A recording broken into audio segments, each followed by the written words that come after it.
মানে আজকে আমরা একটা সফলতা, আমরা মনটা অনেক খুশি।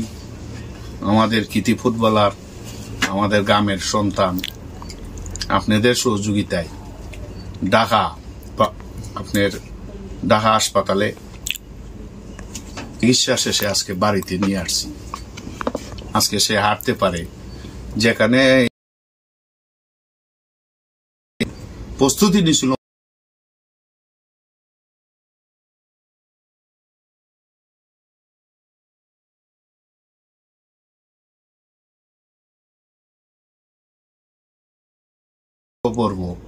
হবিগঞ্জে 2 সপ্তাহে 3টা ডায়ালিসিস করতে। মানবতার সেবায় সবাই যদি একটু সহযোগিতা করেন, তাহলে আজকে যে আমরা খুশি হয়েছি, ভবিষ্যৎ এই ছেলেটারে যদি আমরা রক্ষা করতে পারি, এই একজন কৃতি ফুটবলারকে যদি রক্ষা করতে পারি, তাহলে মানবতার জয় হবে, আমাদের সোনারঘাটের জয় হবে। যারা বিদেশে অবস্থানরত আছেন তাদেরকে অসংখ্য অসংখ্য ধন্যবাদ ও কৃতজ্ঞতা। সবাইকে ধন্যবাদ।